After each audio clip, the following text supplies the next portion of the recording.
Welcome to The Real with Joseph Labman. I am Joseph Labman. Thank you for tuning in to this episode of The Real, taking time out of your day to come watch this episode. I really appreciate that. If you haven't subscribed already, please subscribe for me. I'd really appreciate that as well. That's the best way you can support this channel and help me grow my content and grow this channel to where I'd like it to be. Everybody hit the like button for me on the way in on this video today. That also helps promote this video more in the algorithms, helps grow this channel more as well. Please share this content. I would really appreciate that. My guests would as well. If you would please share this episode with someone you know that maybe is interested in the topic we're talking about today. Please leave a comment below as well. We'd love to hear your guys' feedback. You can interact with myself and the guest on the panel and the live chat as well. Whatever we're talking about, just leave a comment there in the live chat. Pop in and say hello. We'll put it on the screen for you. And yeah, without further ado, let's get to the show. Welcome back to The Real with Joseph Labman. I am Joseph Labman. Hope you guys having a good Tuesday. Happy Tuesday to you guys. Welcome into The Real. Like I said, if you're new here, please like, subscribe, and share. I'd really appreciate that. Let's get into it. We got some breaking news. Shout out to Wally. He said, I am here. Humble said, let's go. What's up, Humble? Good to see you, Wally. He said, how you doing? I'm doing good, Wally. I'm doing really good now. That's for sure. I'm feeling good after seeing this news. Having a good day today. Nice weather outside. And yeah, I'm having a blessed day. Like Humble said, everybody have a blessed day. But let's get into it. We got some breaking news. Shedeur Sanders is starting this upcoming Friday at Carolina, the Browns' first preseason game. Shedeur Sanders will be starting. Breaking news just came from Mary Kay Cabot. As you can see there, as it says in the quote, Shedeur Sanders expected to start Friday night's preseason opener on the road versus the Panthers with Kenny Pickett and Dylan Gabriel both nursing hamstring injuries, sources tell Cleveland.com. So Shedeur's starting. There it is, folks. And very man, I don't know. I'm very excited right now. That's the word I'm looking for. Very exciting. Friday night's game was already pretty interesting. Now I got a whole lot more interesting. And I'm happy for Shedeur. Good for Shedeur. Obviously, Dylan Gabriel and Kenny Pickett are hurt right now. Joe Flacco also hurt, or not hurt, excuse me. Joe Flacco sitting out, not hurt. But Gabriel and Pickett, like it says there, are both nursing injuries right now. So I don't know if Gabriel, I think he's dealing with a hamstring now too, if I'm not mistaken. Yeah, both nursing hamstring injuries. Not sure how that happens. How both. I'm going to get Coach back on to talk about that again. We already talked about some of the hamstring stuff, but go check out that opportunity or that. I'm so excited. I'm moving too fast. I just saw Humble. He said, let's go, Shedeur. Great opportunity. That's why I said opportunity. But go check out my episode with Coach Gabriel. We talked about all the hamstring injuries and what could be causing a lot of these injuries in the NFL. Go check that out. But back to the breaking news. I think this is great for Shedeur. I think this is a great opportunity. All of camp, he's been getting slighted, in my opinion. I thought he's played a lot better than Dylan Gabriel. I thought he's played better than Kenny Pickett overall in camp. Both Pickett and Gabriel have had some nice moments, but Gabriel I'd give more grades because he's a rookie. You know what I mean? But it's just not. I think Shedeur's been better from what I've seen. It's just nothing great. I've seen Shedeur make throws that the other two did not make. Joe Flacco, I still expect to start week 1. I think that's why he's sitting. Joe don't really need to play. He's 40-something years old. We know who he is. He knows the offense. Flacco's going to start week 1, but this is a great opportunity for Shedeur to really go out there and take full advantage of the opportunity and take over as QB2, honestly. And so, and I believe I got to pull this up. I believe Tony Grossi also pointed that out today in his report that he said, here, I think Shedeur could easily go up to number 2. And I think he can now too. This is a great opportunity right here. Like I said, Panthers is a perfect game for Shedeur to start. Shedeur with that chip on his shoulder. Let's go. Pressure makes diamonds. Let's go. Let's go, Shedeur. Yeah, and everybody's rooting for Shedeur. I think he's obviously the most likable quarterback. I think him and Flacco. Not that the other guys aren't likable, but I think Shedeur has a big fan base coming in here. Browns fans gravitate towards that usually. And I'm gonna find this clip today from Tony Grossi where he said that he believes now that Shedeur Sanders could easily go up to number 2. He has a shot now to go to number 2, especially with these injuries. And so I think this is it right here. This is his shot to go out there Friday night in his first ever start and to really cement who we all think he is. I mean, he doesn't. We already know who he is, and it's gonna be his first game. He's probably gonna make a couple mistakes here and there. It's okay, but it's a great opportunity for him to go out there and to just don't turn the ball over. You know what I mean? Protect the ball, make the easy completions, run the offense. Probably open up the arm a little bit, start throwing around a lot like he can. I like to see him do what he always did in Colorado. Extended play, sit in the pocket, and I'm excited for this. I think this is great. Friday night's gonna be a lot of fun. I may have to go live during that game. I don't know. I know Mike's already talked about it, but we'll have to see. But they're very exciting, and I think, like I said, this opportunity for him is a great chance to all the work he's been putting in it. We've seen him on the side throwing before and after the practice. I saw people yesterday saying that maybe that's why he's his shoulder or whatever it was, his arm or shoulder sore. I'm like, no, like he'll be fine. That's why you just rest. You heard what Coach Shedeur said, a world-class trainer. I'm gonna go with his opinion. Sometimes it's good to rest. That's all it was. Shedeur's fine. He's not hurt. He'll be fine. Like he even said, he's fine. The kid puts in the work. You've seen him busting his ass on the field. He's been putting in a lot of work off the field in the film study, from what it sounds like. His teammates are really starting to gravitate towards him. He's starting to get command a little bit. And when a young player starts to get command, like you heard this today about Julian Sand down at Ohio State. Obviously, I covered the Buckeyes too. And, Julian Sand, he started to get more command from what Ryan Day said today of that team. I think Shedeur, just by his actions, you watch how his teammates interact with him and stuff. You heard some of the reports from Chad Ochocinco, people he's talked in that locker room, what they feel about him. He's starting to get more command on that team and on that field. He's getting more comfortable and his confidence. That's the one thing about this kid that's always stood out to me was his confidence. He was always a very, very confident kid, very confident player. And I think that's hard to, a lot of guys don't have it like that type of confidence. His confidence is sky high. Even through all the stuff that's happened recently, he's always been even keel. He stayed confident. And I love the answer he gave today to the reporter when it said, can we expect you in a game setting? He's like, did you watch me in Colorado? He's like, yeah. He goes, ain't nothing changed. I'm the same guy. He's going to go out there and do what he does. And so, unbelievable, great opportunity here. I'm incredibly excited now for Friday night, like I'm sure a lot of fans are. I don't know if I can remember a preseason game this hyped going into it. I think this will be, I think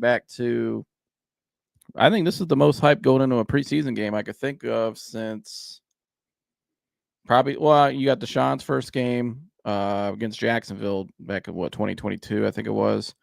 So probably since then, or before that, I would think, when the Browns got Odell and Baker went out there with Odell against I think it was the Washington Commanders. They still might have been the Redskins then. It was the Commanders at home in 2019. But this is probably more exciting. This is more exciting because this quarterback battle right now is something that is I don't know if we've ever seen anything like this before in the NFL.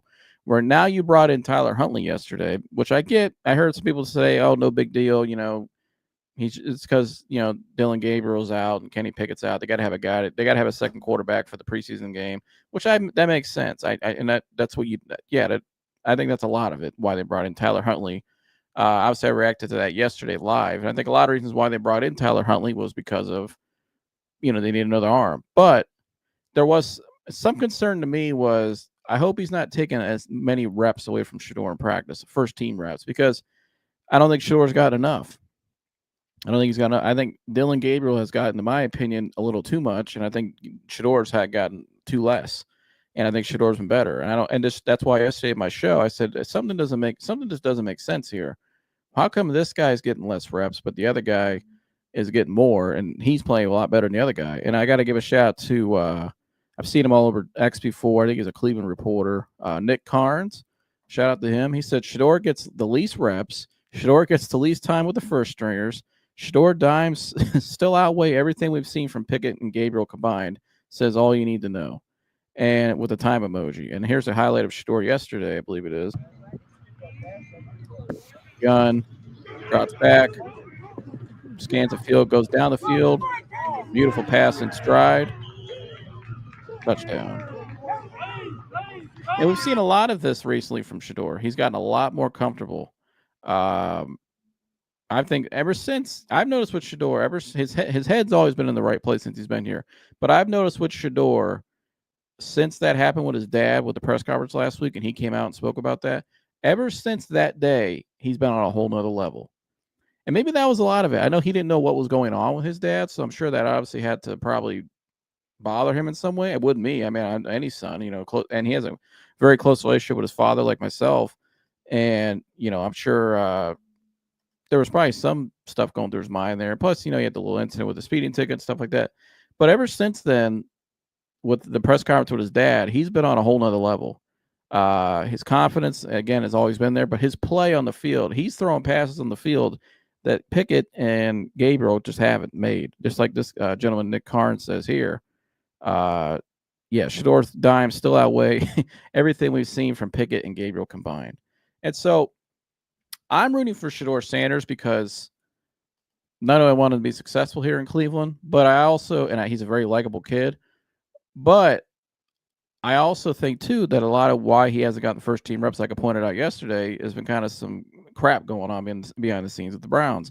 I think, like I pointed out yesterday, Dillon Gabriel is a lot more of Andrew Berry in that front office and their analytics. That's more of their guy, and I think that's why he's got more of the reps than Shedeur, because I think, number one, they took him in the third round, and then Haslam came out last week. I know we said, and I got the clip again, where Haslam said, I didn't force a Shedeur pick, but then he also said we weren't thinking about taking him on Friday night when we went home after we took Dillon Gabriel.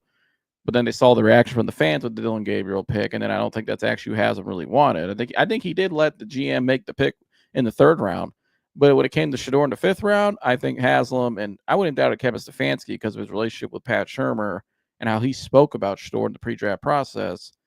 I wouldn't doubt if he was kind of like, I'm sure he liked Dillon Gabriel, a lot of things, maybe as a backup, but I think Kevin's offense needs a more Shedeur style fits that better.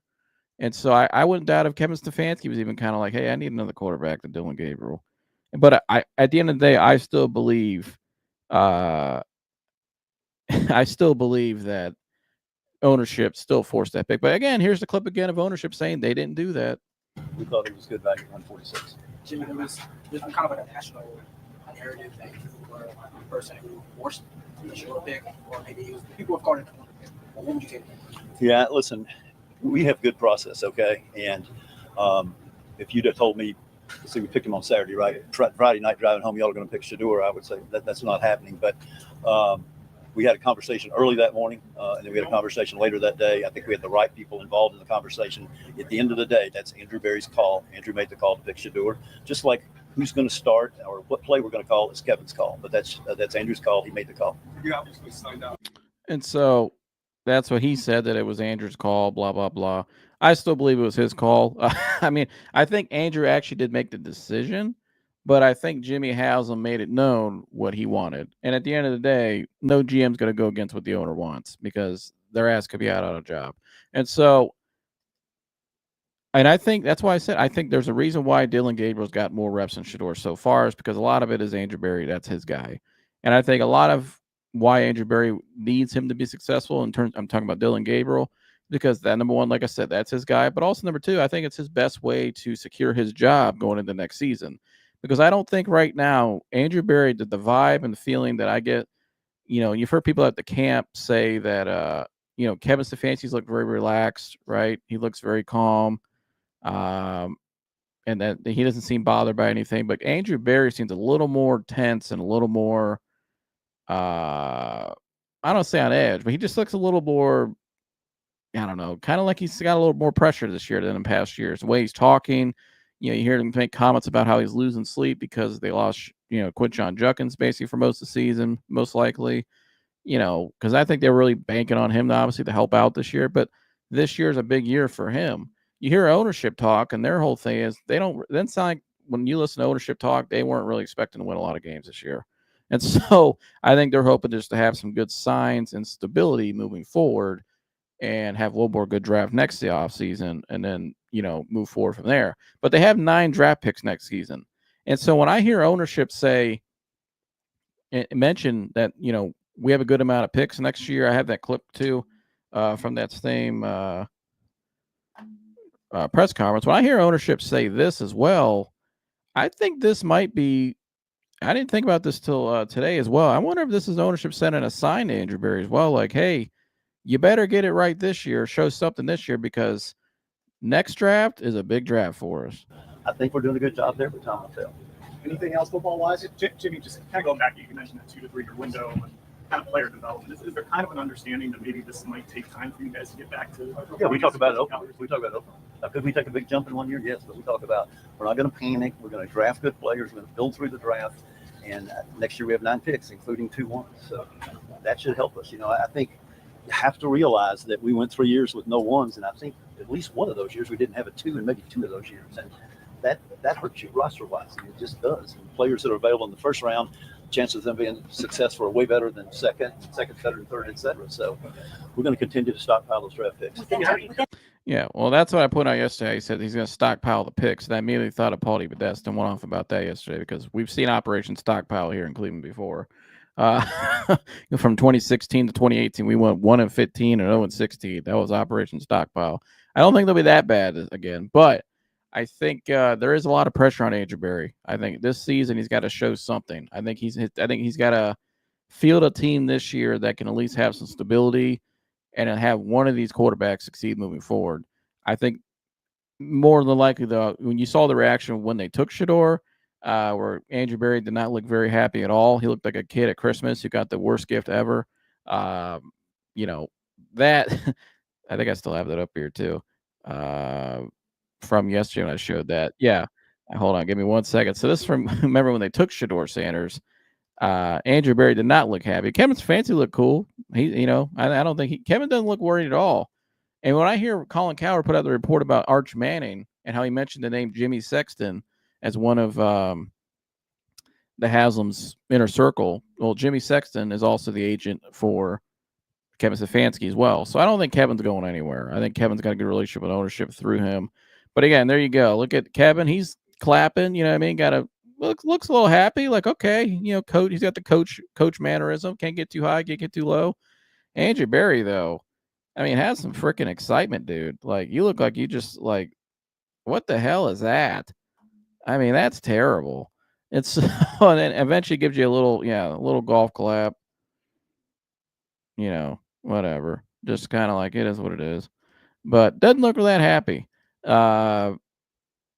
It's yeah.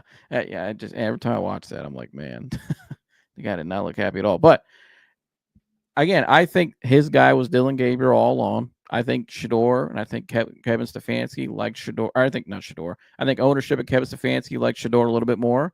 And I think this is Shedeur's chance to take advantage of that now. No Dylan Gabriel in the picture. I don't know how long he's going to be out with the hamstring. He's not playing in the first game. No Kenny Pickett in your way. Nobody's in your way. We all know Flacco's going to start week 1. That's obvious.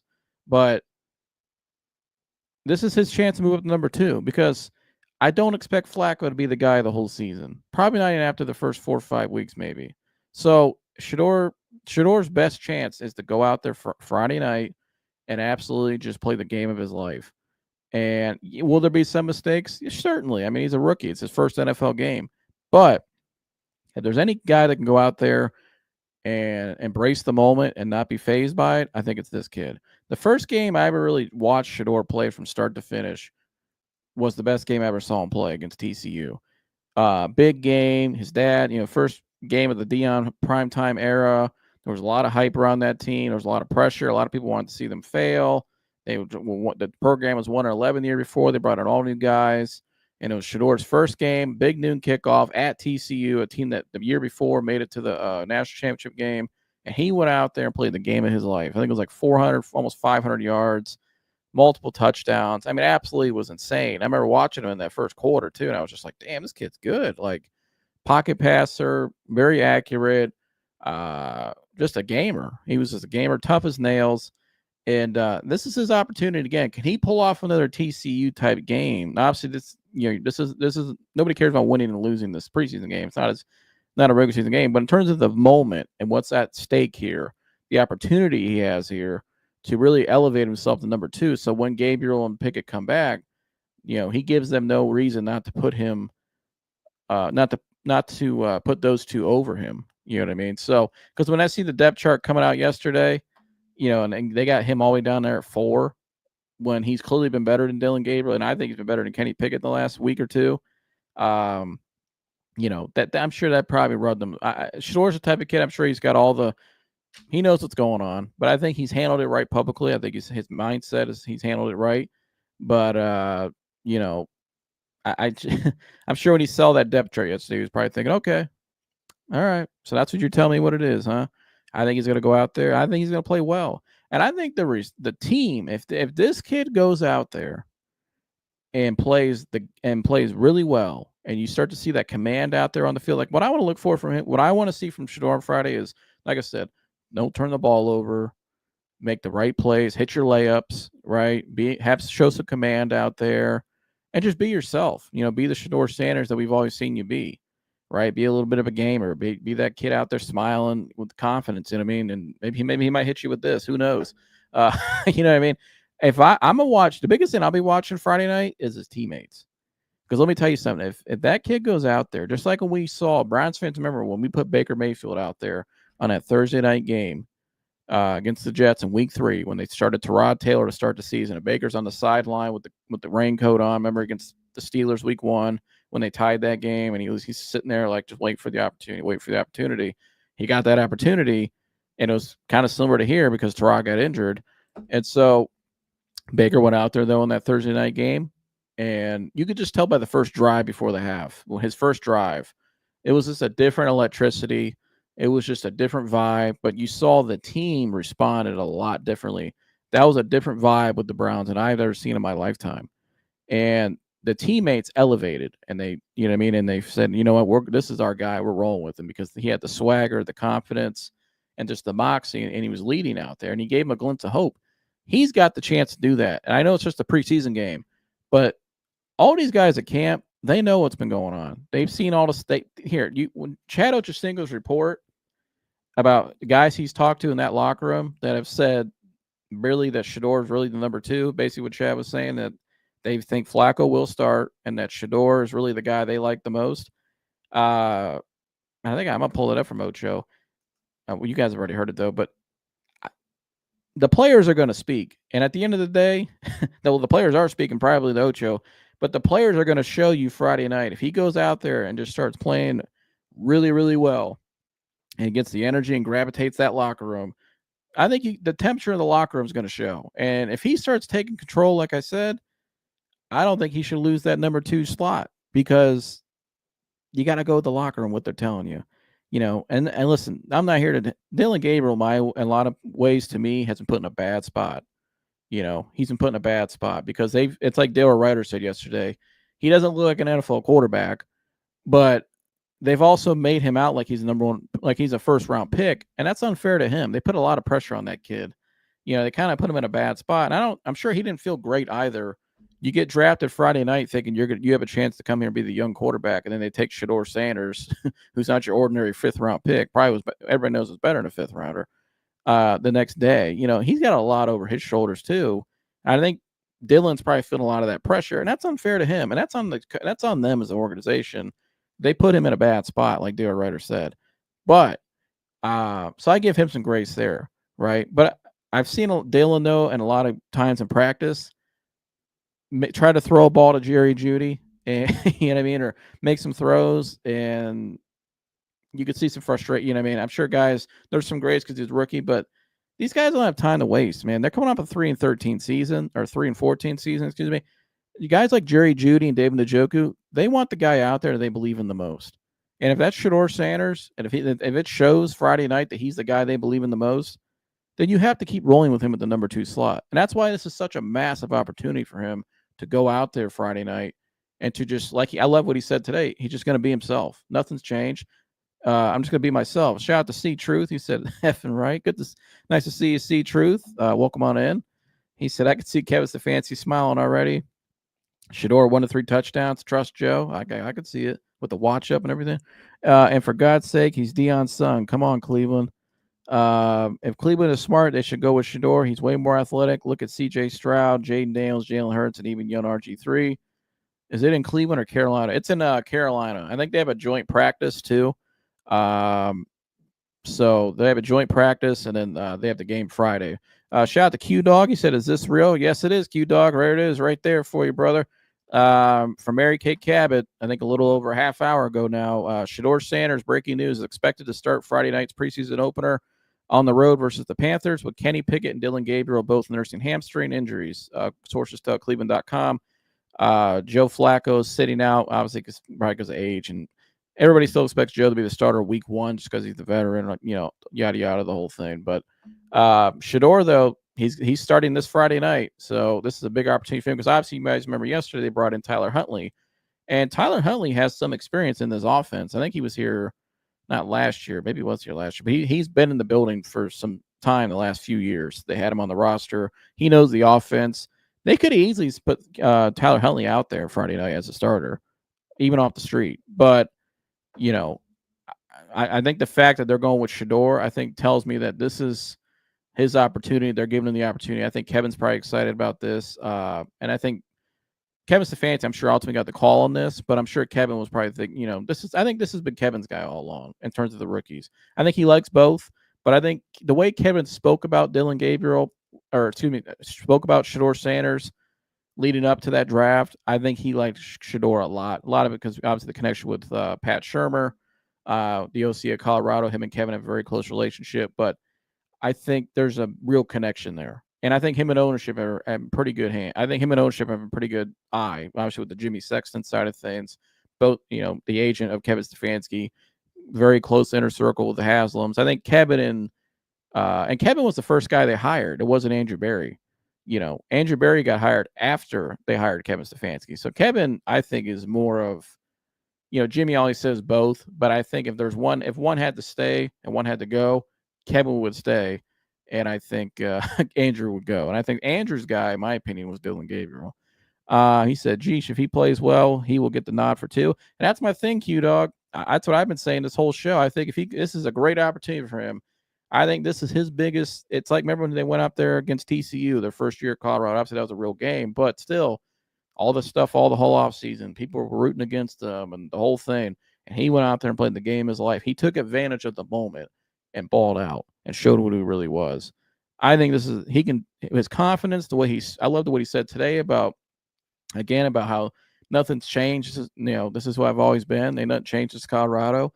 I think he's going to go out there, and this is another opportunity for him to go out there and take advantage of the moment and to flourish. Because like I said, if he goes out there and plays well, and that, I think the biggest thing I'll be watching, I'm going to get more on this in a minute, the biggest thing I'll be watching is the teammates. Because if he goes out there and there's that energy, and Browns fans, we saw it with Baker. When Baker went out there, like I said, on his rookie year out there in that field, there was a different vibe with Baker than any other quarterback. We had Tyrod Taylor, we had some other guys. There was a different vibe with Baker. And the team, I saw that Browns team play at a level just in terms of energy and just electricity that I'd never seen play before. Shedeur could certainly do that. Shedeur has that. He has that moxie. He has that leadership. He has that confidence. We've seen him do it. And I think from what I've seen of him in practice, and when you're hearing reports from Chad Ochocinco, who talks to guys in that locker room, probably a lot of receivers, like Jeudy. I'm not saying that's who he talked to, but still, maybe. I know he does talk to Denzel. He leaked that out. But those guys know. When I see Myles Garrett taking time after practice to go over there and help Shedeur with some of his reps, Myles, that says a lot to me. I think Myles believes in that kid. Shedeur to have that ability to go up 2 miles already and say, hey, would you mind? I think Myles respects that, because I think Myles sees this kid working his ass off. He probably was a fan of his already. The locker room's going to tell you everything. Watch that locker room on Friday night. And if he goes out there and balls out, or even if he has it here, he may have his first year is maybe a little rough. It's his first NFL start. That's okay. You know what I mean? But what if he, if he has a little down serious? I'm sure his teammate, the way I've seen the vibe from that locker room with him, they'll still pick him back up. We got you, young fella. Just go out there and do your thing, and he'll respond. And I expect this kid to respond, because that's what he's always done. He's always responded. He's always been highly confident, and he's built for this moment. So, welcome in, young King. Welcome in. Do you think they didn't want to embarrass Dylan Gabriel? Well, I think Dylan Gabriel's in a tough situation right now, because that's a good point, Q-Dog. I mean, I think that could be part of it, but he also is hurt with a hamstring, and, I don't know how much. I don't know how long he's going to be out with that hamstring because Pickett's been out for a week. And I had Coach Aguirre on, a world-class trainer, trained Butch Reynolds and everybody. And I'm going to pull that clip back up from what Coach said about how these injuries with these hamstrings, they take probably about 3 weeks normally to heal. But, Dylan Gabriel and Kenny Pickett, they don't have 3 weeks to wait. You know what I mean? They have to play now. And because this is the most important time of their season is right now because nothing else in the future is guaranteed. Right. And so I'm really curious to see what this injury is for Dylan Gabriel. Is it the same as Kenny Pickett? Because if so, that's another big advantage for Shedeur. If these guys aren't playing, obviously, then who's going to be in front of him? And if he goes out there Friday night and plays well, then he's got that number 2 slot on lock. And that's what Tony Grossi was saying today on ESPN Cleveland. I think that's kind of what he was referring to was, hey, both these guys are hurt right now with these hamstring. You got to be careful with these hamstring injuries too. I'm not going to say a name, but I know a guy who plays in the NFL right now who had a hamstring thing before the season. And, people were telling him that, hey, you probably want to start doing X, Y, and Z a little bit more, but just didn't have enough time to heal it and went out there and made training camp and eventually turned into a knee thing because it's all connected, turned into an MCL thing. And then now he's out for the season, unfortunately. So you got to be careful with these hamstring injuries. But again, I don't know how much longer these guys are going to be out. And that's why I'm going to go back right now and put up that clip from Coach because these injuries take 3 weeks usually to heal. I'm going to find this for a second. Give me 1 second. I'm going to find this clip from Coach. Because if these guys are out, Shedeur could start again next week. And he might start again the week after, which I don't think – and eventually Dylan Gabriel's going to have to go out there and play because he has to. They got to play him. But if Shedeur goes out there and leaves them no doubt in their mind that he's better he showed it in practice, right? The locker room's getting behind him. He's got the command of the locker room now, but also he's shown it on the game field now and live reps in practice. Then he should be the clear number 2. And like I said, I don't expect Joe Flacco to start most of the season. I think Joe's going to start probably the first 4 or 5 weeks. I don't expect him to win a lot of games unless he can go on another run. And I think that's where you insert Shedeur. So, but let me find this clip from Coach. Give me 1 second. But while I'm trying to find this clip, I think I got another clip for you guys I want to share. Yeah, so this was yesterday. I don't know if you guys saw this from Dale Ryder. I'll replay this again as I find this clip from Coach. So give me 1 second. Because right here. So this is the vibes we're getting from Dylan Gabriel right here. And so if Shedeur goes out there and balls out Friday night, and we're getting this kind of report right here from about Dylan Gabriel, there's no reason why Shedeur should be number 2 going into the season. Again, this is from Dale Ryder of 93 The Fan. I'm going to play this again for you guys. I'm going to go find that clip from Coach talking about the hamstrings too. That could be a significant thing. Here's what Dale Ryder had to say. Dylan Gabriel, he's not good. He's not an NFL quarterback, not right now. Jeez. And the fact they keep running him out there for first team reps, and part of it I get because Kenny Pickett's banged up with the hamstring injury, so there's not a lot he can do. But this goes back. They have been putting him out there first with the 11-on-11 going back to the offseason program. They're cramming this guy down our throats, and it's not good. It's not a height thing. It's not personal. I mean, he's rolling out and he can't hit guys that are wide open.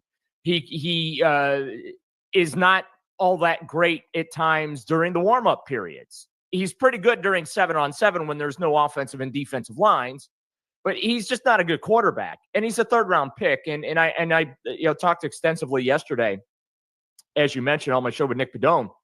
The problem that I have right now is that the Browns are forcing me to look at a third-round pick who has no business being in contention to start a football game this year they're forcing me to evaluate him like he is a first-round pick and like he is a starting quarterback in the NFL. And that's not fair to Dylan. You're putting that kid in a really, really bad spot. Dylan Gabriel should be a developmental player, just like you have, as an organization, made the decision to have Shedeur Sanders be a developmental player. But giving him first-team reps on a consistent basis is ridiculous. He is not a starting quarterback. Not yet. Maybe someday he'll develop into Colt McCoy and be one of those, guys that can bounce around the league and be a backup or whatever. But, I mean, it's just god awful when he's on the field. It's not good. And, at times I feel like he brings the practice to a screeching halt when he's doing the 11-on-11 because the ball doesn't move. All right, Daryl, I want to ask you, because I saw some people that were going back and forth or trying to draw you into a lengthy back and forth on social media that it's far too early to be making these pronouncements. This is supposed to be a time of development. What would your retort be, those individuals? Because from what I read, everything you were seeing, it was in line with a lot of the concerns when he was overdrafted. Yeah, well, here's the thing. When you're giving him first-team reps consistently, I have to look at it differently because that tells me you're getting ready to play this kid. Now, you're probably not going to play him in week 1, but we're going to see Dylan Gabriel this year. And the Browns going to have no chance to win. I mean, when he is out there, it reminds me of the Eric Mangini practices. But at least with Eric Mangini, we had the entertainment value of watching the offensive linemen run laps every time they made a mistake around the fields. And so you hear that report again from Dale Ryder. That's not good when you hear that about Dylan Gabriel. And that's why I said this is a great opportunity for Shedeur Sanders. Welcome in, everybody. We got more people tuning in now. Like, subscribe, and share. Shout out to my man, Mike Antonace. What's up, Rodney? Good to see you. How you feeling? I'm feeling good, Rodney. I'm excited about this. That's for sure. I know everybody's excited. All Cleveland wants is a franchise quarterback. Let's make nothing out of something. Let's go, Shedeur. That's right. What's your thoughts, Joe? Shedeur only plays 2 quarters. Give me your thoughts on that. Well, if that's all he plays is the first half, Humble, then that's all he's got. But I think he'll know how much time he has in that game. I'm sure Coach will tell him beforehand. And I think it'll be a good opportunity. I think it's a great opportunity for him. I think he has to go out there and take advantage of every series. Do the best he can. Don't turn the ball over. Be efficient, hit your layups, but also show command. That's what I want to see is command. Because I think if that locker room shows, that locker room's going to tell you what they think. And if that locker room, you see a different vibe with him than we've seen with other guys, especially in camp, then he's the guy. So, and the news is now really starting to get out everywhere. So that he is starting. So, but shout out to Rodney. Good to see you. But I got the clip here from Coach. And here's what else I think, too. He said, shout out to Jerome Wilkerson. He said, I think Shedeur's going to surprise a lot of people Friday night. I agree with you, Jerome. I think this kid's built for this moment. He's got the confidence. He's got everything he needs to go out there. And just in terms of his mindset, I think he can go out there and be successful. And I think he's just a great opportunity for him to go out there and shine. Shout out to DK Diamond. If the owner doesn't want Shedeur, just trade him. Then don't let him sit there and rot to death. I think the owner wanted Shedeur. I just think the owner's in a weird space where it's like, I think his GM wanted Dylan Gabriel, right? And I think, I think the GM wanted Dylan Gabriel, but I also think ownership wanted Shedeur all along. I think Kevin Stefanski wanted Shedeur all along. That's just my opinion. That's speculation on my part. But just the way he spoke about him from the pre-draft process, I think that was his guy all along.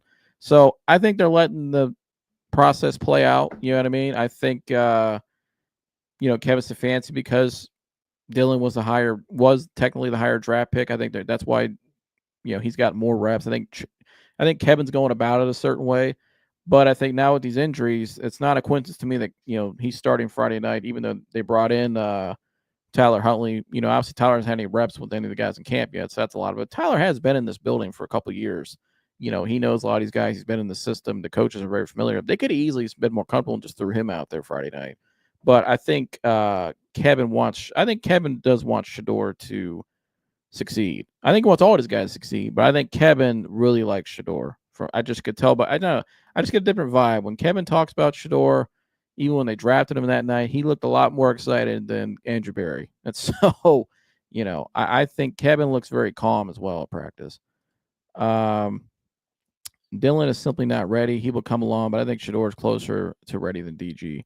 I agree with you, Jerome. I think Shedeur is just a more NFL quarterback.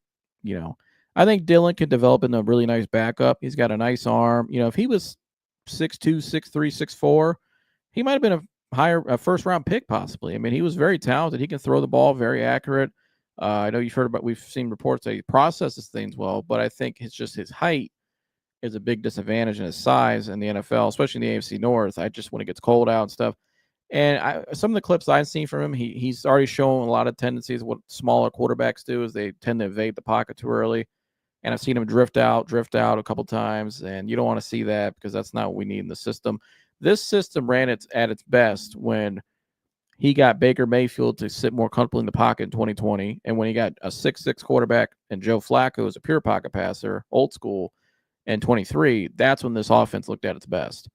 And so Shedeur, to me, fits the offense a lot better. I think he's just a better fit. A lot of these rookies, when they come in the NFL, you can draft them to place, but if there's not the right structure organizationally, which I still question out here in Cleveland, and it's not the right fit on and off the field, especially on the field schematically, then I think you're going to have a hard time. I mean, now a good coach builds his offense around the talent he has, but I think Kevin has his principles and what his system. This team was constructed a certain way. That's why when you saw last year, they just tried inserting Deshaun Watson out there, and they, fired their whole offensive staff the year before who made the playoffs with 5 different quarterbacks. The guys didn't deserve to be fired, but because they had to install a Ken Dorsey and all these other guys to try to build some new system in there to build around Deshaun and this whole air raid attack that Paulie Podesta sold Haslam on 4 years ago.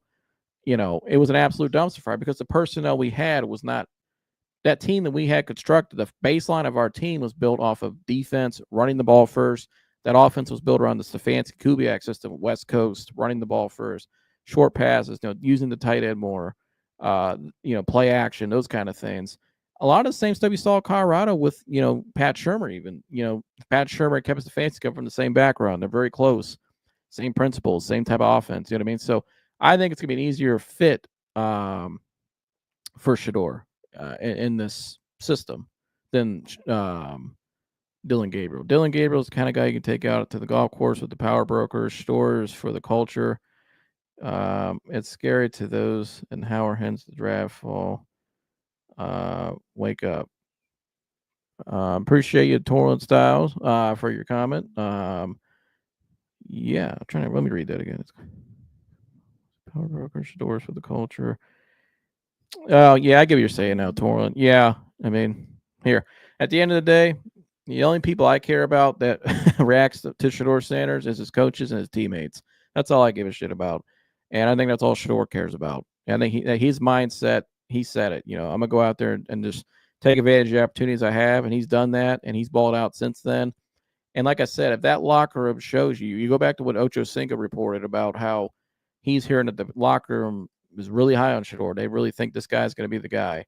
Then that's all you need to know. And I think too, Jerry Jeudy said something on 92.3 The Fan yesterday that was really interesting to me. I believe it was Ray. Preparing ourselves for the offense and just moving guys around and setting up certain plays, so I'm very. It was right. What you will expect out of him as an offensive coordinator and right here. Joining us, Browns wide receiver. This was yesterday on 92 The Fan. Jerry Jeudy said something interesting, and I played this yesterday. And I thought this kind of goes along with what I'm saying about the players. These guys are looking for a guy. They don't want to go through a quarterback carousel all season, And that's why I said that I think the Browns have handled a lot of this incorrectly. It's not good to have a good stability for your culture when you have this much of a circus. I think if Shedeur could save the franchise in a lot of ways Friday night. And it's crazy to say on that preseason game because, if he goes out there and it looks like the clear number 2 and takes advantage of the moment where he gives them no doubt that you cannot move him back down even when the other 2 guys get healthy, then I think it makes it a lot easier for the rest of the team because they know now, okay, Flacco's number 1 and then Shedeur will be number 2. That's it. No more stressing out. That's not fair to the wide receiver. And Jerry Jeudy said it here. Listen to what he says here. Receiver. Let me throw some names at you. Drew Lock, Teddy Bridgewater, Russell Wilson, Sean Watson, Jameis Winston. Man, I hope you get a quarterback for more than 2 years in a row. Russell Wilson's the only guy you've had 2 straight years, correct? Yeah, Russell, the only guy I had too. Yeah. How tough is that on a wide receiver, Jerry? It's very tough. You all, as a receiver, you want to be able to have your quarterbacks that you're going to go into the season with, build relationship throughout the offseason with, and just have consistency at the quarterback position. It's all big for receivers. So, it's pretty challenging, but at the end of the day, man, you got to go out there and do your job and make it easier for whoever back there at quarterback. Can you tell me a little bit about Tommy Rees and what you will expect out of him as an offense? So you heard what he said there, how difficult it is when you go from quarterback to quarterback to quarterback. And this is a guy's whole career. You heard the list there that Baskin, or was it Jeff Baskin, I believe, was listed off all the quarterbacks that he's played with, Jerry Jeudy. That's not good for your team. It's not good for your wide receivers. You need stability. This is a franchise coming off a 3-win season. They need stability. And Friday night, that with the opportunity he has now to go out there and make himself the clear-cut number 2, that gives more stability because there's no more of the other crap. You know what I mean? No more of this quarterback circus. We've had this whole camp and all that. We know Flacco's number 1. He was number 1 as soon as they signed him. Zach Jackson, a lot of insiders already said that the Browns are telling you what they're going to do. He's going to be the starter week 1. But I don't expect him to be on the like I said, I don't expect him to be on the field long this season. That's where the number 2 slot is just as important as the 1. And this is where Shedeur has the great opportunity to go out there and cement that. He said, "You got my message? I called the hotline." I did, Rodney, and I'm going to play that here in a little bit before I wrap up. I appreciate the message. I'll play it here in a minute because I promised I played on the show. Shout out to Rodney. He said, "About time." Shout out to TuneIn Sports. Everybody go subscribe to TuneIn Sports, best Cavs NBA content creator out there. Go subscribe to him. By the way, if anybody wants to call the hotline right now and give your take on this Shedeur Sanders starting, 216-532-5550. You can call into the show right now. I'll put it on the screen for you. I got the line set up. So if you want to call into the show right now, 216-532-5550, call in right now. You only got a certain amount of time. So if you want to call in and give your take real quick on Shedeur starting, how excited you are and whatever, call in right now, 216-532-5550. He said, "Joe, I'm happy you went live. Consistency matters." Yes, it does. DG will find his way, but Cleveland may not be for him. It's all about fit. That's right, Jerome. It's all about fit. And I think Shedeur fits better here. Shedeur's teammates already love him, but they have to be politically correct in the media. Yeah, and I think when I hear guys like Chad Ochocinco reporting that, what the guys really think, that's all I need to hear. And again, that's the biggest thing I'll be watching Friday night is the energy from the teammates around him. How he galvanizes them. That's what I'm going to be looking at, the command. And so, which I think he can most certainly do, which he may already have because that's what he's always done his whole career. So I'm really excited about this game Friday night. In terms of another big part of all this too, and I'll let, if you guys want to call the hotline, you call it right now, 216-522-5550. But before I get up out of here too, another big part of all this is Dillon Gabriel now dealing with a hamstring as well. So is Kenny Pickett. And Kenny Pickett's been out for it'll be 2 weeks. I believe this Friday he'll be out. So that's 2 weeks now. And Coach Regret, like I said, world-class trainer. I had him on my show last week. Coach Butch Reynolds coaches many guys in the NFL, pro, sports, college, you name it. He coaches them all right here in the Akron area. Absolute legend. Knows a lot about sports medicine and stuff. He kind of gave his insight on what these hamstrings are, but also how long they can take. And Coach told me probably about 3 weeks. And here's Coach break down the hamstrings. And this could be significant because if Dillon Gabriel's got to nurse his hamstring, because you can't force these hamstrings. These are a little tricky. Now, obviously, this is a unique situation because it's the worst timing for these guys because they have to play now because this is this is their chance to make the team and really show what they can do this upcoming season. But you also have to be smart at the same time as well at the team because you cannot force these hamstrings. And so, like I said, I know a guy in the NFL before the season, his hamstring was bothering him and went out there and played on it during camp, and now he's out for the season. So you got to be careful. Here's what Coach had to say about that. Actually, give me 1 second. Person calling in. Keep calling. Give me 1 second. I'm going to put it on the share screen here. I'm answering.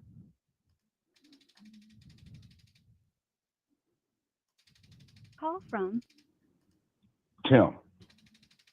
To accept, press 1. Tim, if you want to call back, please call back. My bad. I was trying to get on deck. I was trying to show one thing at one time, and then you called. So, but go ahead and call right back. If you can, call right back, Tim. Please call right back. I'll answer. I promise. You want me to call you back? I'll call you back. Please call back. I will answer this time. I'm sorry for the delay there. I'm still getting used to doing this whole setup here, guys. I was trying to answer it too, and then my stupid computer was like, allow mic access when I already did. But please call back. Live calls. Again, just please call back one more time. The gentleman just called in, I believe his name was Tim. Please call back 216-532-5550. I can answer it now. Apologies for that. Please call back. I'd love to hear your take. Yeah, my apologies. This freaking computer was lagging there. But again, the hotline's open. So let's see. I'm gonna try to play this clip again. I don't want that to happen again.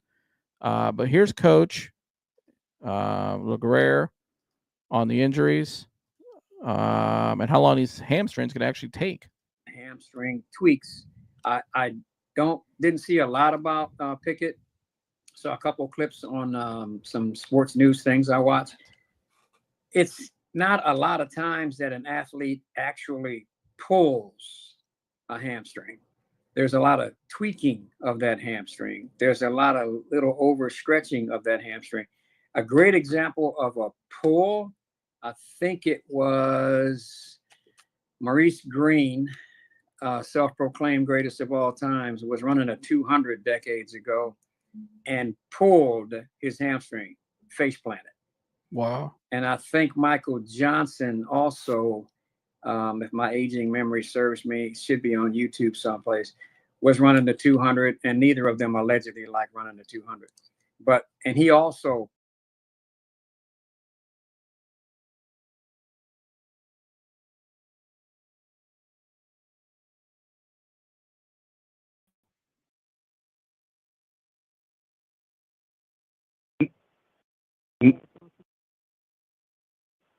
I have a lot of Shedeur fans where I'm from. I'm here in Texas, and a lot of us follow him for a while now. But my question is, do you really think this was all set up? I mean, I'm looking at his body of work in college. It was amazing. And my whole question, do you, like a lot of us, we think this was set up with the bigger, higher ends from NFL. Do you feel the same way? That's my question. Yeah, I think because of the injuries with Dylan and Kenny, I think it's a clear opportunity for him to go out there. But I'm sure the NFL is interested, obviously, in him starting because, I mean, everybody's going to be tuning in and watching that game Friday night. You know, there's not many preseason games that are going to have this much hype probably at all this upcoming season. So cool. I'm sure the NFL's invested into it. But I think I think ownership's excited about this. And I think ownership in particular, Kevin Stefanski, I think they want to see what he can do. I think they liked him all along. Like I said, I pointed out on my show today, I think Andrew Berry liked Dylan Gabriel more. And I think, that's why he took him where he took him. But I think ultimately that's why ownership stepped in on Saturday and said, we want to take Shedeur. And, I know he said that he allowed Berry to make the pick, but I still think ownership pretty much made it clear what they wanted. And I think the way Kevin Stefanski spoke about Shedeur in the pre-draft process, you could tell he really liked him more than all the other guys, especially his relationship with Pat Shurmur. So I think they're in on him. I think they want him to go out to be successful, and I think the teammates are looking forward to this as well. When you hear the reports from Ocho Cinco saying that the guys in that locker room see him a little differently than the other guys, everybody knows Flacco's going to start week one just because he's the ultimate veteran and he's been here, and they're going to throw him out there to the fire to start the season. But I think this is his opportunity. I think it's a legit opportunity for him to go out there and take command and to solidify himself as number two. Because if he goes out there and plays well, Tim, and that team is gravitating around him, it's just a different energy and an electricity. I don't see how you can move him down outside of number two on the depth chart. Yeah, and one more question there. I got from good sources from the Saints. I heard that the Saints really was interested in Shedeur, but was told no. Did you hear anything about that? I thought I heard some rumors about that. I know they went with Tyler Shuck instead. I'd say when you go watch the well-off media when they took Tyler Shuck, and you remember Dion and Shedeur, everybody's sitting there around the computer. I think they really thought the Saints were a legit spot. Like I think they had some good insight. I think Dion said that morning they spoke to the Saints and it was good. Thought they had good vibes with the Saints. Could ownership possibly have stepped in and said maybe we don't want that guy? Possibly, or maybe the coach or somebody probably did. Maybe because he was a little too much for him. I don't know. I don't know what their reasons were, but No, I'm saying I heard this after he was drafted. Like in 3 weeks ago, 2 weeks ago, I heard that they actually pitched Cleveland about Shedeur. I'm saying, have you heard that? Oh, that they want to trade for him. Yes. I have not heard anything about that. And Cleveland didn't accept it at all. So that's why I made the comment, hey, just don't let them rot to death. I mean, if you don't want them, trade them, but they don't even want to trade them.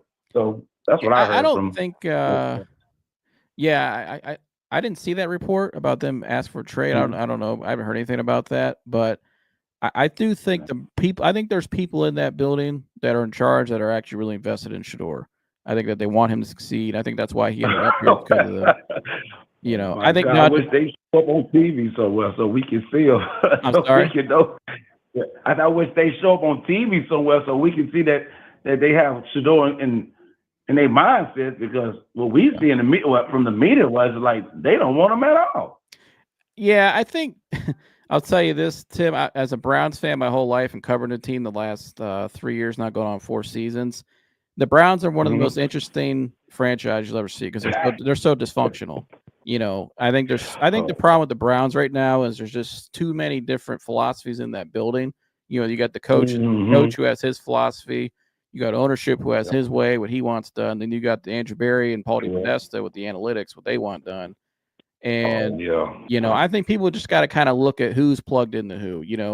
I think Stefanski, is a lot in more better graces than Andrew Berry with ownership right now. I think just because of his agent is very close friends with ownership and Pat Shurmur, the whole thing. I think Kevin actually likes Shedeur more because of the fit. I think Shedeur's style fits his offense a hell of a lot better than Dylan. It really does. He sits in the pocket. He observes. He's 1, 2, 3. He's a pure moving, pocket passer. acting with eyeballs. I mean, I swear, I'll be a big Cleveland fan if y'all just give him a chance. I think y'all can move with him. And y'all got great defense. Y'all defense was amazing. That wasn't y'all problem last year. So. Yeah, the problem is just they're on the field too much. If we could just put more drives, obviously losing Judkins is going to hurt. But if you got a great quarterback out there with confidence that can make the layups and just run the offense, don't turn the ball over, and take risk here and there, which I think Shedeur does well. He's got a big arm. He's not afraid to go out there and throw it down the field either. I think it makes the most sense. And I think they need this. I think Shedeur is what they need. They need somebody to come in here that can change a culture, because you're coming off an abysmal 3-win season with Deshaun and the whole Deshaun Watson era. That was a debacle. That was horrible. He's just stealing money at this point. I mean, they gotta have. I don't think when I listened to ownership talk last week, I don't think they expect to win a lot of games because I think they still got a long way to go rebuilding this roster because of that whole debacle. They gave up 3 years in a row. They had no first round picks. That's going to hurt you, especially if the trade doesn't pan out, which it didn't. But I think they got to have some footing this year and some momentum going into the next season, because you can't. These guys, I mean, they're out there risking their bodies. You know what I mean? They're putting themselves on the line out there. You can't have that. I mean, Myles Garrett already requested a trade. Now he stayed because you paid him, but you got to have good vibes in that locker room and have a good stability of culture moving forward. And what not a better player, in my opinion, than him? He's done it everywhere he's been. Yes, and they wouldn't even want to leave. If a defense know we have a chance of winning, oh man, they're gonna get their all. They know, hey, he on the field, he gonna make something happen. We can get the ball back. We stop him. So I mean, I think that's what y'all should do. Now, I don't think y'all can do that, but I think y'all gonna make the playoffs. I really do. I believe y'all gonna make the playoffs. Y'all gonna surprise a lot of people. I mean, anything's possible. You get lightning in a bottle. Who knows what could happen? You know what I mean? Y'all got a good running team. Y'all can run. I mean, y'all have everything. Like you said, it's just a quarterback. Y'all have everything else. I think it's quarterback, health, and I think this team needs confidence. One thing I like about Shedeur, everywhere he's just, and one thing that always stood out to me, my father contributes on the show, Jersey. He always says it too. My favorite attribute about him, I think his best attribute, is his confidence. That kid never gets rattled. I've never seen him get rattled. Even with all the stuff with his dad all off season, he still stayed poised and handled it the right way. And ever since that press conference last week when Dewan came out and said he was cancer free, I know he didn't tell his sons because he didn't want them to get distracted by it. But ever since that day, Shedeur's even taken his play to a whole nother level. I mean, he's always just an extremely confident kid, and when you have that at quarterback, it just spreads throughout the whole frame. I mean, you see Myles Garrett out there after practice with him, getting reps with him, helping him out. I mean, Myles ain't doing that for everybody. You know what I mean? No, he know that kid got something. Yeah. And not only that, I know you got to wrap this up. I know only that Shedeur never had blocking. He did this all without blocking. Like I was telling my cousin, he's a big UT fan. I said, you'd have put Shedeur with UT, they'd have won. I don't think they'd have lost a game. Yeah, I mean, I was an Ohio State fan last year. I think if you put Shedeur at Ohio State, they still win the national championship. Yeah. Same. Right. Yeah. They still won because we had and he didn't have a legit running game at Colorado either. It was really more nothing. And that wasn't, Shermer's style is more of run first. You know what I mean? He comes from that Stefanski, Kubiak, but they didn't have the weapons to do it. They didn't have the horses to get that done. Like you said, the O-line outside of Seton, they didn't have anybody on the O-line. That was an NFL player. And the running backs were not very good, so. Yeah, so that's what I'm saying. I'm saying, imagine when he can do with people blocking for him. Oh, my Lord. The sky's the limit for that I could see what he does, too, with just different voices. You know what I mean? He played for his dad his whole career. I'm really curious to see how he looks with just a different coach, like with an NFL style now. He's got Stefanski, he's got Billy Musgrave, he's got Tommy Reese. Those are three very good offensive minds there helping him out. Yeah. I know some coaches that know Tommy Reese said they always say he's an elite coach and very well, a future all-star coach. And so I think they got the staff in place for him. And I think with a better offensive line and a running game, what can he do? I mean, he's never had that kind of comfort, Oh, yeah. Oh, never. Yeah. He might be a little shell shocked when he drops back and he's like, man, I got more than 3 seconds finally. You know what I mean?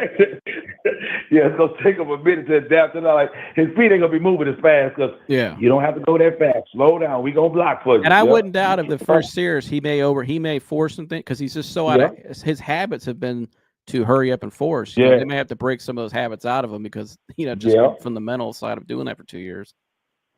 Yeah, for 2 years. He tried to, he's trying to get that ball out because he knows he's going to get hit. Yeah, I agree with that.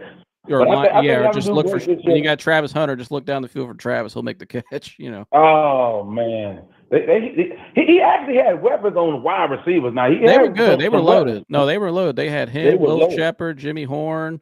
They were loaded. They had and all of them went to the lead. I think all four went to the lead. Yeah, they did. Yeah. So, I think Jimmy Horn was a steal. Man, Jimmy Horn was a steal too, because I think he's the fastest out the bunch, ain't he? Yeah, I think he was the fastest. We're gonna see him Friday night too. He plays for Carolina, so that'd be cool to see both of them. Oh, he's gonna play. Yeah, I think he'll play well. I think he's gonna start. He's gonna be starting. Yeah, I think he can start. I wish we would have took him because we need him. Because outside of Jerry Jeudy, our receiver was hit and miss. Yeah, that'd have been great to get him both on fast. Oh my goodness. I know Will Shepard, he was with Tampa, but I think he got released because he failed the physical. If he's still available, I'd go bring him in. Why not? Give him some chemistry. Yeah, that's a big body too. Yeah, they need that. I mean, the red zone. Yeah, he was talented too. I mean, I think his physical, I think, was what held him back in the draft. It sounds like, but I appreciate you calling in, Tim. You can call back anytime, and hope you subscribe. But we'd love to see you back here. We'll be covered all season long, and this is an open platform for you guys to come here and share your mind and your opinion. No worries. I'll subscribe now. Thank you for the opportunity. You have a great day. You too. God bless Tim. And anybody else wants to call in right now, 216-532-5550. Again, 216-532-5550. Shout out to Tim. Round of applause for Tim. Great call. That was a lot of fun there. Shout out to you, Tim. Yeah, great call there. I'm glad I got to make the call happen this time. I apologize about the first time. I wasn't prepared. I'm still getting used to this setup with the calls and all that. But shout out to Tim. But I was playing the clip from Coach Reguer as well. And Coach, I'll just read the text Coach sent me, and I'll end with this. I think, again, the hamstring thing is something you got to monitor, because if Dylan Gabriel's got a hamstring now, which according to Mary Kay does, right here. Give me 1 second. I think I got too many stuff on this. Give me the screen here. Oh, okay, here we go. Sorry about that. And so, like she said here, Kenny Pickett already has the hamstring. We saw that. He's already going to be out almost 2 weeks up to now. Shout out to Ronnie. We love Ronnie. Oh, Jerome left a comment. He said Haslam is probably getting pressure from the owners because he went against the plan, but I believe they are starting to see that Shedeur can change the organization. And I think Jerome, too. I think Haslam, I think, wanted Shedeur for many reasons. I think because I think Stefanski really liked him. And I also think Haslam's always gone. You got to look at the owner's the track record of the owner, right? That tells you what they go for. And he always went for the big name. Johnny Manziel was a polarizing big name coming out of college. Baker Mayfield, big name coming out of college. He went for Deshaun Watson, big name. Before all the stuff happened, was an MVP candidate that year, right? So he's always gone for the big name, for the big splash, like most owners do. But he has him more than most. Has always gone for the big splash, and I think that's why Shedeur was attracted to him, taking him. But also, I think too, if Bronny James last year, who was a 55th overall pick, not as talented as Shedeur Sanders in his sport at all. You know what I mean? A lot of people don't think Bronny should have been drafted. That's a whole other thing, but not here to talk about that. But again, Shedeur was a lot better prospect than Bronny was in his sport by miles. And Bronny James, 55th overall pick before Christmas and last season as a rookie, he generated the Lakers $50 million?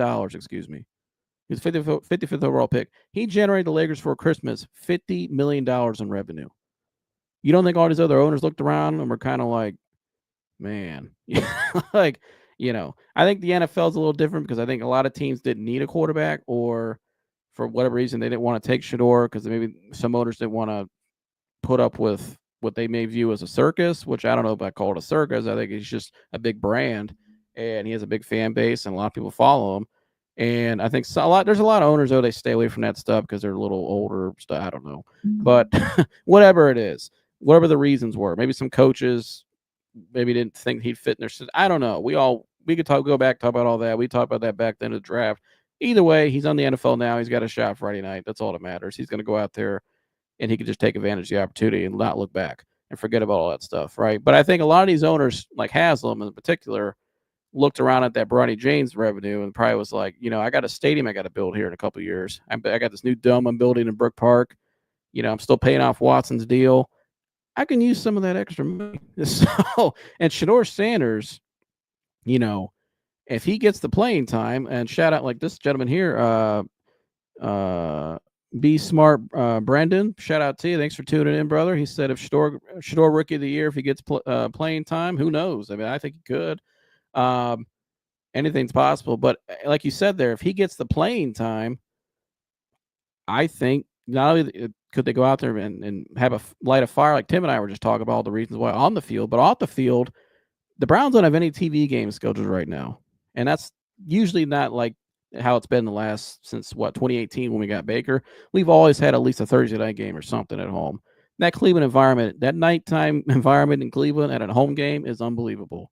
It's very electric. It's unlike any other place you'll go to. Browns fans, it's like a party in the whole stadium, the whole game, before and after the game and during. So, but you got a kid like this, if he comes in here week 5, 6, and he takes over as a starter, the NFL is going to be flexing a lot of those games. Because trust me, the NFL is a business. We all know that. And you're going to make money off Shedeur Sanders playing in prime time because everybody's been tuning in to watch. Because you see, even my show, all these people, I've met people like Tim today, met Rodney, and met many people now who are friends of the show now, I consider. They found my channel because they followed Shedeur here to Cleveland, because they're fans of Shedeur. So they're going to come, and that's why they come over here now because they're Browns fans now. You know what I mean? And so he's got such a big following. But even people that don't like him or don't like the last name, they're still going to tune in to watch because they want to see him fail. Like everybody's been tuning in to watch when he's out there. And so I can't wait. I wonder what the numbers are going to be for this game Friday night. I wouldn't doubt if it's one of the most watched preseason games of all time. And so, it could be up there because it's that much of a following. Everybody's going to be watching to see this. But again, going back to ownership, I think a lot of it was that revenue. You know what I mean? I can get some night games flexed out of this kid. I can get that revenue off the field. And if he pans out, we got our guy, because I think they viewed this guy as, Andrew Berry did say one thing after they drafted Shedeur. He said that we do view that we think he can outperform where he was selected, right? Basically, they're saying we know he's better than a 5th round pick. We think he can outperform that if he can put it together and go out there. And so, I think it was a low risk, high reward for them to take him. And I think it'd be a high reward. I think if I had to bet my money, just the way he's played this training camp, if he goes out there Friday night and plays well, we may have something cooking here. And I'm all for it. I am all for it because I watched all the when Dewan went to Colorado. I watched every game, and I'm an Ohio State fan. Go Bucks! But I always made sure to watch them as well because it's just fascinating. I love watching Shedeur play. I like his style of play, but it's always just an excitement because especially when he was at Colorado, because the whole story of them going there, rebuilding the program and everything. But him coming to Cleveland now, and this storied franchise who's been in the dumps for a long time, coming off a bad season and a bad trade with Deshaun Watson, man, if he comes in here and turns it around, what a story. What a story. Because you've seen this kid everywhere he's gone, they've changed the culture, like he says. He's a culture changer. His teammates gravitate towards him. You heard what Jeudy said earlier, how they need to get some stability out there finally. It's tough on a wide receiver, like Jeudy said earlier, when you're going from player to player or quarterback to quarterback to quarterback, you can't get any stability out there. That's tough on a wide receiver when you have not that much stability at quarterback. But again, he's got an opportunity now Friday night to go out there and take advantage of it and to flourish. And I think a bigger picture point of all this, Coach Regrere, who you guys saw, let me get some of these comments. And get some water too. I got some. Woo, gotta stay hydrated. Talking a while, you can start getting cotton mouth. You know what I mean? But anyways, he said right here. Shout out to Kelvin Casper. He said, "What do you think the chances are of Luke Florea, the kid from Kent State, right down the road from me, making the team?"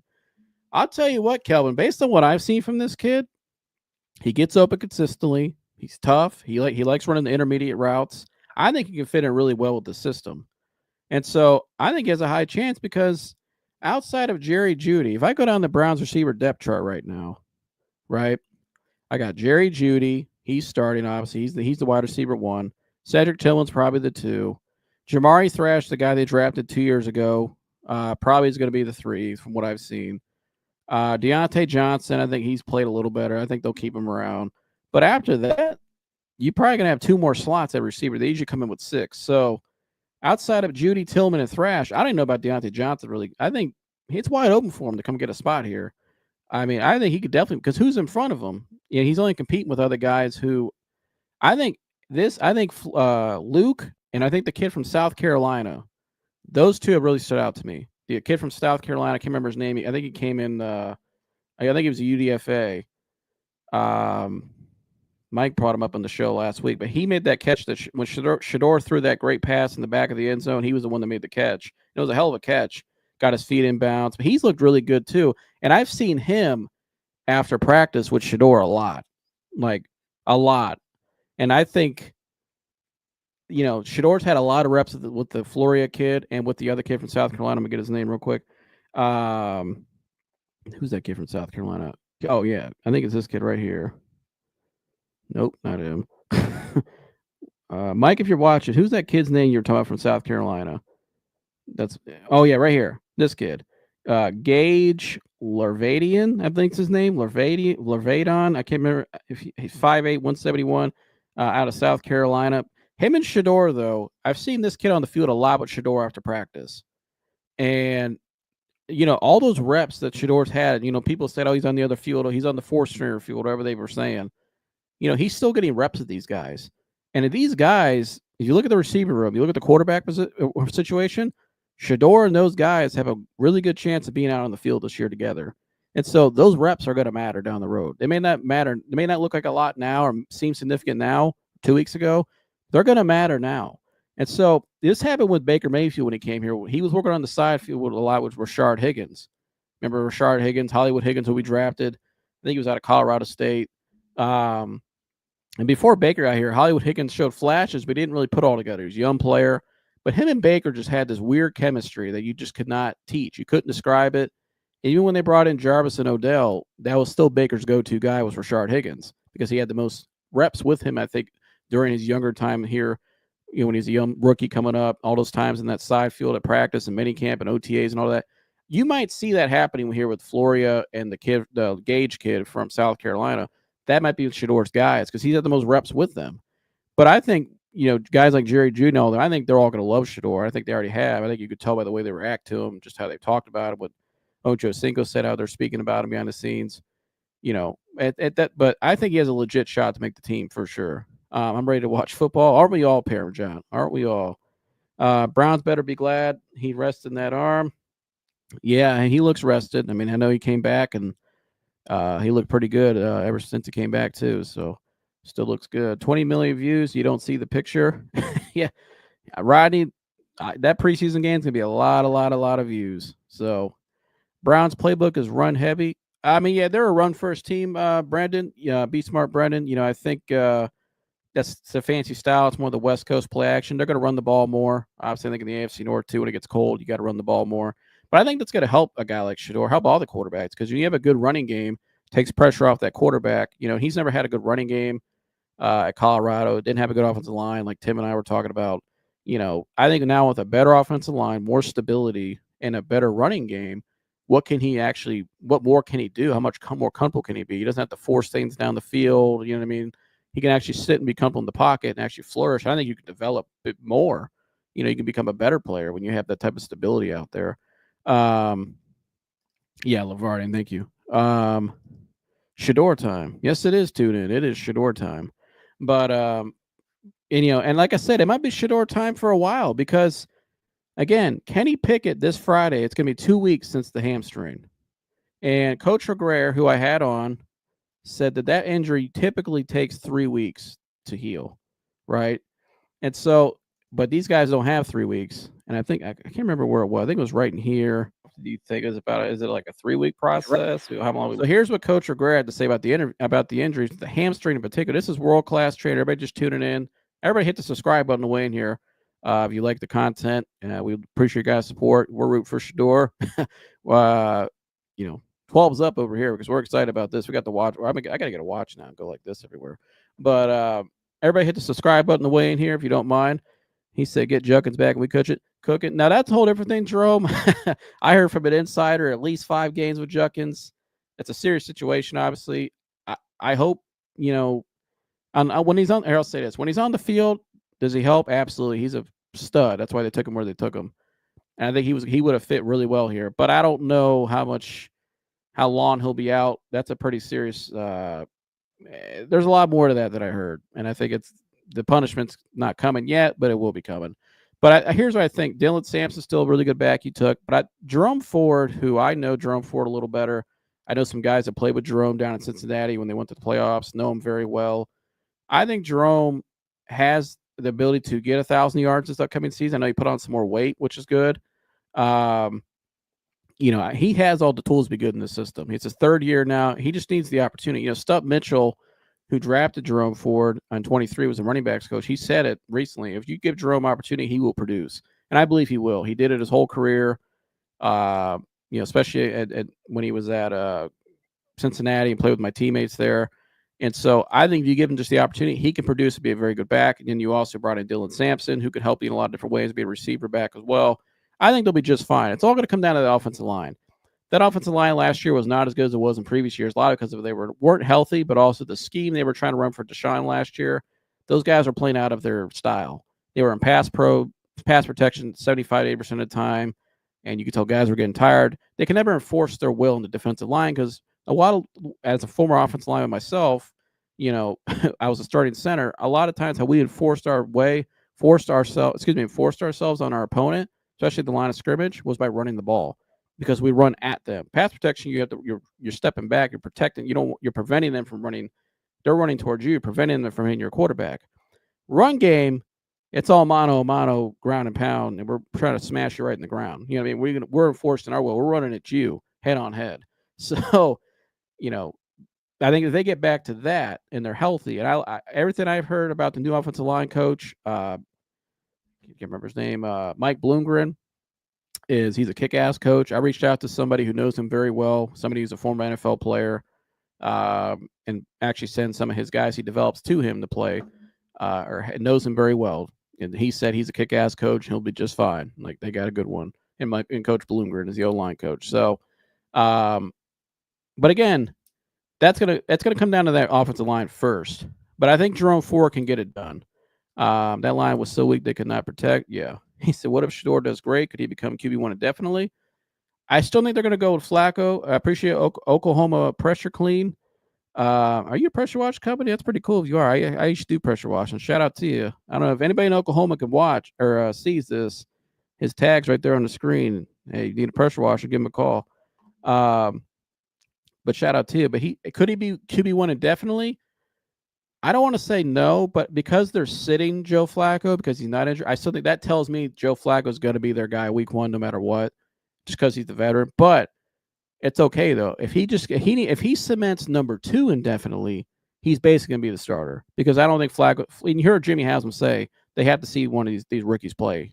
So, and I think if Shedeur can cement number 2, Flacco comes out, Shedeur comes in. If he plays well and they start playing a lot better, maybe win some games, you can't pull him off the field. So that means Dylan Gabriel is going to be getting no reps. You know what I mean? So because you can't at that point, if Shedeur takes over, you're not going to pull him out. That'd be stupid. So. You got to roll with it. So till the wheels fall off. An entire month of Shedeur storylines of football, media gold. You got that right. They're happy about it, Rodney. They're loving it. But again, I don't know how much longer. You know, Pickett's been out for 2 weeks now. This Friday, Dylan Gabriel's been out for a couple of days now. He's not playing this week, which is significant. How bad are those hamstrings? You know, here's what Coach Aguirre said about those hamstrings. How long does that recovery process usually take for, these happen every year in the NFL. Yeah. So, I mean, how often do you think is it like a 3-week process? How long are we looking at here for Pickett? 3 to 4 weeks. Again, it's generically speaking, because I don't know what his recovery protocol is going to be. Yeah. Rest should be in that recovery protocol. I don't know what the Browns folks do for what I call a simple injury. I don't think he pulled it. I don't remember reading anything about him being carted off the field or anything. No, I don't believe. I think I'm not mistaken. Mike, you can hop in here. I believe he just walked off the field. Yeah, I think he just tweaked it a little bit, and that happens. And again, some of that, generically speaking, is preparation. I mean, Go ahead, Mike. This is what we're going to be doing today. This is what we're going to do. This is how we're going to prep. I saw a little bit of a warm up as. So that's what Coach Aguirre had to say. Shout out to Coach Aguirre, world-class trainer. He'll be on a lot this season, breaking down more injuries and stuff and giving his insight. Great guy. Go watch the interview. But you heard he said there 3 to 4 weeks. This is a guy that deals with pros. He works with pros. He knows sports medicine, all these injuries inside now like nobody else. So trains Olympic runners and everybody. He trains everybody, all sports, you name it.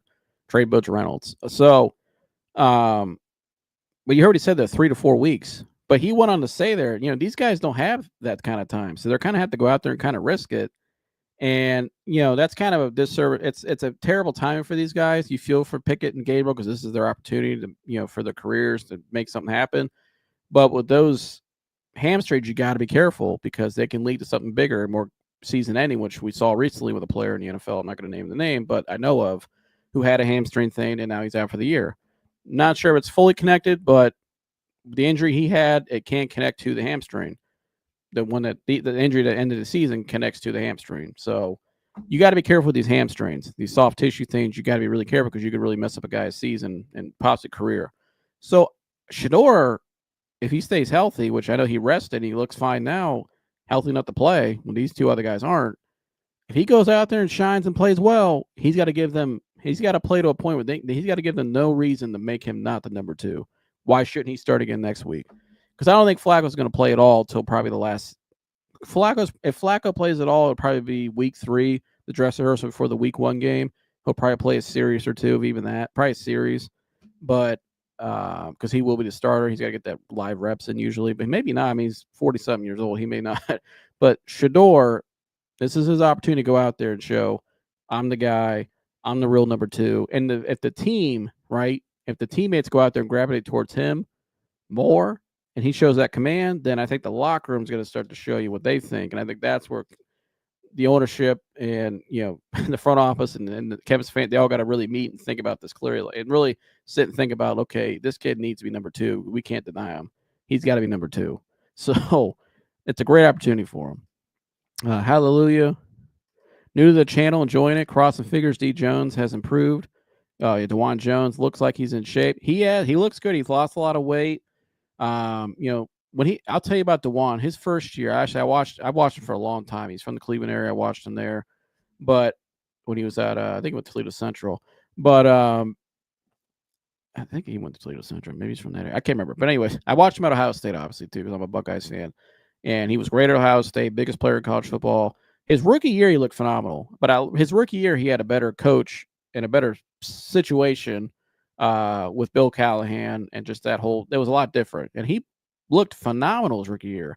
His rookie year, a lot of people thought, man, this guy's got Hall of Fame type talent. Like, he was that good. And so at times. And so his second game was against TJ Watt, and he did pretty well. Really well. And the Browns almost had a chance to win that game. That was the game where Nick Chubb had that catastrophic injury and kind of sucked the life out of him. But, I think last year, it was lack of coaching. I think it was a bad situation. I don't think he was pushed or coached hard enough. And I think he might have just had a slump. Some guys have a good year and they come back the next year, kind of have that sophomore slump, or just, maybe didn't prepare as well. Maybe they did the year before or whatever. I don't expect that from him. Dewan's a really good dude, I know, off the field, and he's really handled it well this offseason. He lost a lot of weight, and he's handled it like a pro. And I think the new coach, from what I've heard about Mike Bloomberg, the new offensive line coach, he's going to really get in their ass, and he's actually a protege of Bill Callahan, the old coach. So I think we'll get back to a lot of the same concepts and principles. And as a former lineman myself, that's very important. You got to have a coach that can really get in your ass and push you, and make sure you're in shape physically, but also with your technique. You're not lazy with certain things. I thought last year, I broke down some of the tape. I thought Dewan, from year 1 to year 2, his technique was a lot different. Even his pre-snap stance, he was leaning to the left a lot more last year, I think, because he was overweight and just maybe not coached, wasn't emphasized more compared to his rookie season, where he was always his pre-snap was always really good and everything. So I expect him to get back to that this year. I think the weight loss is really going to help him with his just overall just play and just reduce injury risk, and with his everything, with his balance and everything. So yeah, if he could play well, I think it'll be good. But I think that they got some depth on that O-line. I think they got some younger talent. They brought in some guys like Tevin Jenkins from the Bears, who was easily a starter in the NFL. They got some guards in there they drafted, like Zach Zinner, who's healthy now for the Michigan team. I think he'll be great. I think he could be great. I literally liked him coming out of college. They got a lot more depth now there. So I think as long as they could just stay healthy and get back to their scheme and their principles of running the ball and dominating the line of scrimmage, I think they can all look really good. I think Dewan, this is a big year for him, but he can definitely do it, because Dewan is a gamer. He's a hell of an athlete, actually. He could have been a hell of a basketball player, too, if he wanted to. He could have went and played college basketball. He was just that much of an athlete.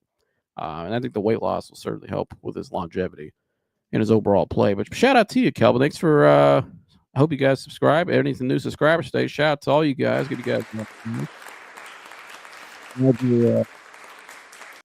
glad you're enjoying it, Kelvin, and hope to see you guys back here. I will be shutting this down here, but I hope you subscribe, because hit the notification bell, because later on tonight, my man Mike Antonace, the professional fan, he will be live tonight, and he'll be breaking down the Shedeur news and some other stuff. So tune in back here tonight. I think around what time are you going live, Mike? Put it in the chat, and everybody could tune in.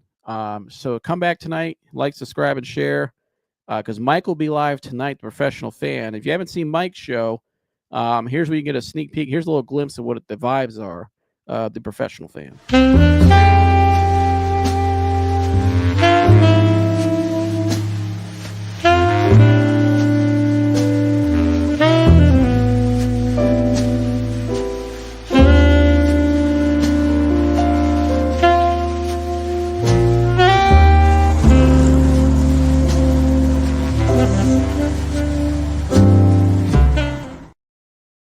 That's right. Tune in tonight at 8:30 right here on this channel right here, Joseph Lavin at The Real Media. Tune in tonight at 8:30. Mike will be live. So go check him out, show him a lot of love, and hit the like button and share it and subscribe. And yeah, that's all I got for you guys today. Can't wait for Friday night.